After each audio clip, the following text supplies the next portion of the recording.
আপনি কেন ইন্টারফেয়ার করলেন এখানে? আমার সম্পর্কে আপনার ধারণা থাকা উচিত। কোনোদিন এই কাজ কোনোদিন কোনো ময়দানে করবেন না আপনি। সেই দিন কি আছে নাকি? আর 100 মসজিদের ভিতরে 95 জন সভাপতি হয় সুদ নাইলে ঘুষের সাথে জড়িত। আমরা জেনে শুনেই কথা বলি, আমরা লাইবিলিটি নিয়ে কথা বলি। 101টা কারণ যদি থাকে সরকার পতনের, এর ভিতরে 1 নম্বর কারণ হচ্ছে আলেম ওলামার সাথে বেয়াদবি। আপনি মসজিদের খতিব, আপনার অন্তরে যদি সভাপতির ভয় থাকে, সেক্রেটারির ভয় থাকে, আপনি তো সুন্দর ওয়াজ করতে পারবেন না। তো মসজিদের ভিতরে এই সভাপতি, বাংলাদেশের মসজিদগুলোতে অধিকাংশ সভাপতি দেখবেন রিটায়ার্ড পারসন, এলাকার ধনী মানুষ, সারা জীবন ঘুষ খাইছে, খাইয়া টাকার মালিক হইছে। এই টাকার মালিক আমারে বলতে দিতে হবে তো, ঠিক কথা বলার জন্যই তো আইছি। আমি অধিকাংশ বলেছি, আপনি শুনেনি নাই কথা। উনি তো শুনেই নাই, না শুনেই এই কারণে তো মাহফিলে হুজুররা ওয়াজ করতে পারে না। আমি একবারও বলি নাই সব, আমি বলছি অধিকাংশ। আপনি ইন্টারফেয়ার করাটা মোটেও উচিত করেন নাই। আপনি আমার সম্পর্কে আপনার ধারণা থাকা উচিত। আপনি মাহফিলের মুডটাই নষ্ট করে দিলেন। আমি সব তো একবারও বলি নাই, আপনি কেন ইন্টারফেয়ার করলেন এখানে? সেই দিন কি আছে নাকি? আর আপনি খুব বাজে একটা কাজ করছেন। কোনোদিন এই কাজ কোনোদিন কোনো ময়দানে করবেন না আপনি। অধিকাংশ আমি বলেছি, আপনি খোঁজ নেন বাংলাদেশে 100 মসজিদের ভিতরে 95 জন সভাপতি হয় সুদ নাইলে ঘুষের সাথে জড়িত। আমরা জেনে শুনেই কথা বলি, আমরা লাইবিলিটি নিয়ে কথা বলি।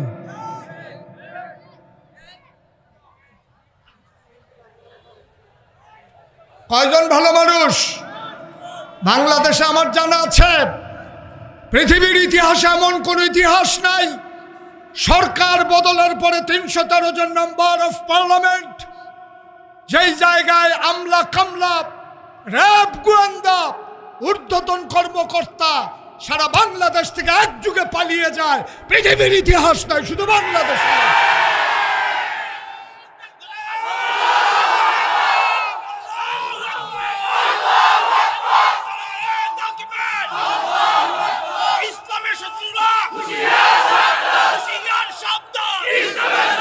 ঠিক আছে, কথা বুঝতে হবে, তারপরে কথা বলতে হবে।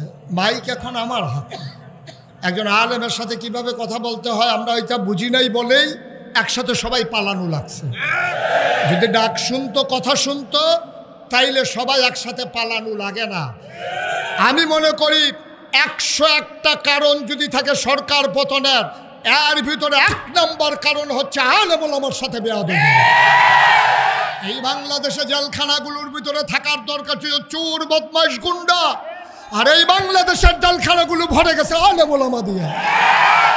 এই বাংলাদেশগুলো ভরে গেছে আলেম ওলামা দিয়ে, মিথ্যা ট্রাইব্যুনাল সাজাইয়া, মিথ্যা প্রসিকিউটর সাজাইয়া, মিথ্যা বিচারপতি সাজাইয়া, মিথ্যা সাক্ষী বানাইয়া আমার কোরআনের পাখিগুলোকে হত্যা করা হয়েছে। এই বাংলাদেশে কে কোন অপরাধী আমাদের জানা আছে? অপরাধীরা পার পেয়ে যায়, ভালো মানুষগুলো অপরাধীর কাঠগড়ায় দাঁড়ায়, ঠিক কিনা? সুতরাং আমাদেরকে মনে রাখতে হবে, এই সময় একটা গেছে যে এই মঞ্চগুলোতে কথা বলতে দেওয়া হয় নাই, মসজিদের মিম্বারগুলোতে হকের কথার উচ্চারণ হতে দেয় নাই। কথায় কথায় মসজিদের ইমামের চাকরি চলে গেছে, খতিবের চাকরি চলে গেছে। সেই দিন একেবারেই গেছে। সেই দিন আঘাত এসেছে, পাল্টা আঘাতের সময় ছিল না। আজকে বাংলাদেশে আঘাত আসবে তো পাল্টা জবাব হবে। প্রতিটা আঘাতের পাই করে হিসাব নেওয়া হবে। এইভাবে আর ছেড়ে দেওয়া হবে না। আমাদের যেমন ওদের যেমন এটা বাবার বাড়ি, আমাদেরও বাবার বাড়ি। আমরা ভেসে আসি নাই, ওদের বাবার বাড়ি আর আমাদের মামার বাড়ি। ও সাতপুর তো আমার মামার বাড়ি না? এমন বিষয় না ভাই, আজব কারবার হচ্ছে এই বাংলাদেশে। অধপতনের একটাই কারণ, একটু চিন্তার বিষয়। আমার অনেক কষ্ট লাগে মনে হলে যে একটা দেশ থেকে এইভাবে গোটা একটা দল একবারে নিঃশেষ হয়ে যাবে, কথা বলার থাকবে না। কেমন কথা, এটা আজব কথা। এ দেশের জন্য এটা ডেস্ট্রয়, এটা ধ্বংস, এটা অধপতন, এটা লক্ষণ বেশি সুবিধার না। ভালো মানুষ আজকে রাজনীতিতে আর আসতে চাইবে না, ঠিক কিনা বলবেন? ধ্বংস করে দিচ্ছে, সব শেষ হয়ে গেছে। তো যেই কথাটুকুন বলছিলাম, খুব মনোযোগের সাথে কথা শুনতে হবে, অর্থ বুঝতে হবে। আমার কথার গভীরতা কত এটা নিজে বুঝে হয় বুঝতে চাইবেন, নাহলে চুপ করে থাকবেন, আর যেন কোনো শব্দ না হয়। সবাই পড়ে না আমিন। বন্ধুগণ, আল্লাহ তাবারক ওয়া তাআলা এই কোরআনুল কারীম দিলেন নবী মুহাম্মদুর রাসূলুল্লাহ। নবীর নাম শুনলে কি পড়তে হয়? দুই একবার না বারবার, দুই একদিন না প্রতিদিন, দুই এক সপ্তাহ না প্রতি সপ্তাহ, দুই এক মাস না 12 মাস, দুই এক বছর না সারা জীবন আমরা পড়ব সাল্লাল্লাহু আলাইহি ওয়াসাল্লাম। মুসলমান, আল্লাহ কোরআনুল কারীমে 30 পারা 114 সূরা কত সুন্দর করে আল্লাহ জানিয়ে দিলেন। আল্লাহ সুন্দর করে বলে দিলেন, ইয়া আইয়ুহান নবী, হে নবী, আত্তাকিল্লাহ, আপনি ভয় পাবেন কেবলমাত্র, শুধুমাত্র, একমাত্র আমার আল্লাহকে, ঠিক কিনা? দুনিয়ার কোনো মন্ত্রী, এমপি, উজির, নাজির, উপদেষ্টা, ওই যে বলছিলাম মসজিদ কমিটির সভাপতিকে ভয় পেয়ে যদি মসজিদের ইমাম কথা কয়, তাইলে আর ইসলাম থাকবে না, ঠিক কিনা বলেন? আমি কথা বলতে গেলে কোরআনে আমার বাবার বিরুদ্ধে চলে যান। আমার বাবা যদি অন্যায়কারী হয়, মনে করেন আমার বাবা যদি বেনামাজি হয়, তা আমি যদি আমার নামাজের কথা বলি, আমার বাবার পক্ষে যাবে না তো? এই জন্য কি আমি নামাজের কথা বলবো না? এটা বলে দেওয়া দরকার। এই এলাকার যারা মসজিদ কমিটির সম্মানিত সদস্যরা আছেন, ইমামকে ডাকাইয়া বলে দেবেন যে হুজুর, আপনি কোনোদিন কারো দিকে তাকাইয়া কথা বলবেন না, শুধু কোরআনের দিকে তাকাইয়া কথা বলবেন। এটা যার বিরুদ্ধে যায় যাক, এতে কিছু আসে যায় না, ঠিক কিনা? এতে যদি হয় তাহলে লাভ হবে জাতি, লাভ কিন্তু ইমাম সাহেব হবে না, লাভ হবে জাতি। ইমাম সাহেব বরঞ্চ কষ্ট করা লাগবে। এখন সভাপতি যখন বলে দিছে কোরআন সুন্নাহ মতো কথা বলবেন, এখন উনি ইচ্ছে করলে মন মতো কথা বলতে পারেন না।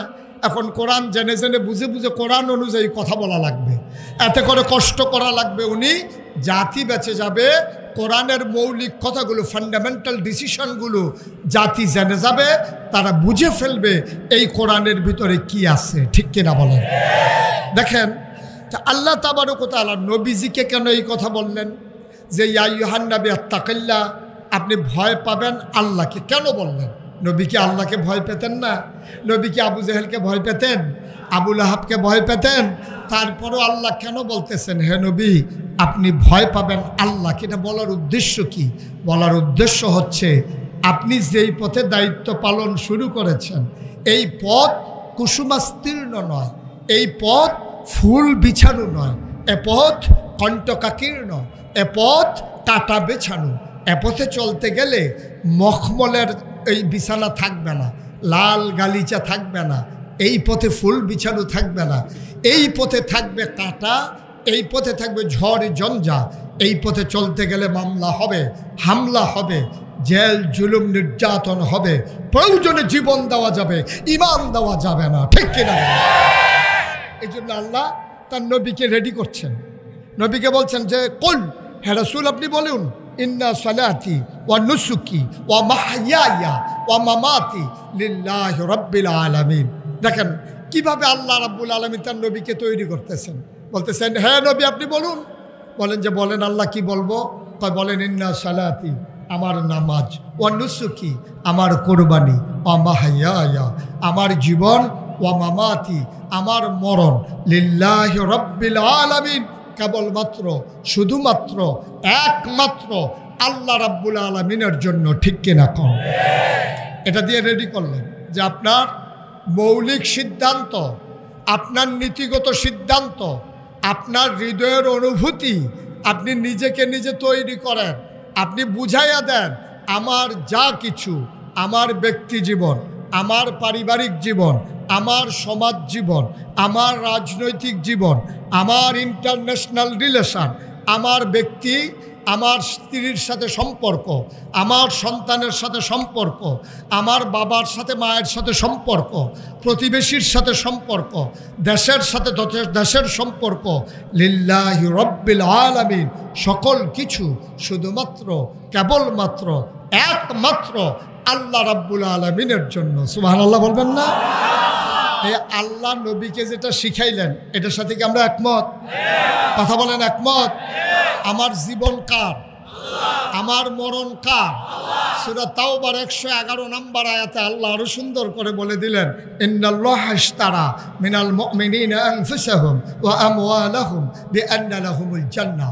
ও মতলবের মানুষ, শুনো শুনো শুনো, ইন্নাল্লাহা, নিশ্চয়ই আল্লাহ, ইশতারা, ক্রয় করে নিয়েছেন, কিনে নিয়েছেন, মিনাল মুমিনিনা, মুমিনদের কাছ থেকে, আনফুসাহুম ওয়া আমওয়ালাহুম, তোমাদের জান এবং তোমাদের মাল, বিআন্না লাহুমুল জান্নাহ, আর এর বিনিময়ে যা দিয়ে তোমাদের কাছ থেকে জানমাল কিনেছে তার নাম হলো জান্নাত। সুবহানাল্লাহ বলবেন?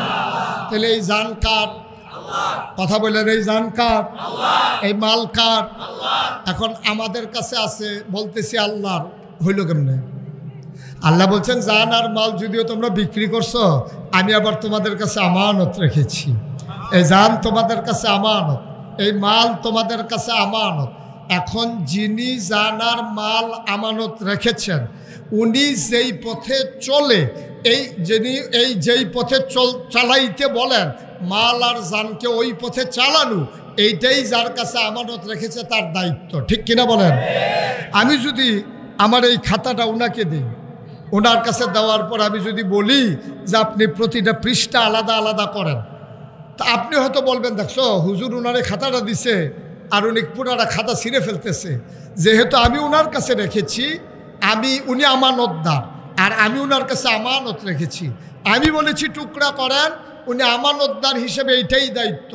আল্লাহ বলেছেন জান আমার, মান আলা আমার, তুমি হচ্ছে আমানতদার, সুতরাং আমি আল্লাহর হুকুম হচ্ছে তোমার জান ব্যবহার হবে আল্লাহর পথে, মাল ব্যবহার হবে আল্লাহর পথে, তোমার প্রতিটি স্লোগান হবে শুধু আল্লাহর জন্য। ঠিক কিনা? তোমার কোনো মানুষের চাওয়া পাওয়ার হিসাব মিলানোর জন্যে তোমার কোনো স্লোগান হতে পারে না। তোমার একটা টাকাও আল্লাহর বিরুদ্ধে যায়, ইসলামের বিরুদ্ধে যায়, মসজিদের বিরুদ্ধে যায়, মাদ্রাসার বিরুদ্ধে যায়, আলেম ওলামার বিরুদ্ধে যায়, একটা টাকাও সেই পথে খরচ করার মুসলমানের জন্য হারাম, হারাম, হারাম। ঠিক কিনা বলেন? আপনি মুসলমান, আপনার অর্থ সম্পদ ইসলামের বিরুদ্ধে, আলেমের বিরুদ্ধে, মসজিদ মাদ্রাসার বিরুদ্ধে খরচ করতে আপনি পারেন? কথা কেনা পারেন? আপনি খরচ করতে হবে শুধু আল্লাহর জন্য, যেহেতু সব আপনি আল্লাহর কাছ থেকে আমানত। এই জন্য আল্লাহ বলছেন, হে নবী, আপনি কি ঠিক করে নিয়েছেন? বললো যে হ্যাঁ। তাইলে এবার ইত্তাকিল্লাহ, আপনি ভয় পাবেন আল্লাহরে। কারণ আবু জেহেল, আবু লাহাব, উতবা, সাইবা টিটকারি মাসবে, মস্কারা করবে, পাগল বলবে, জিনে ধরবে বলবে। আপনি যদি অস্থির হয়ে যান, আপনি যদি তাদের ভয়ে ভীত সন্ত্রস্ত হয়ে যান, তাহলে এই জমিনেতে আল্লাহর দিন থাকবে না। এজন্য আপনাকে কথা বলেই যেতে হবে, পক্ষে যাক আর বিপক্ষে যাক।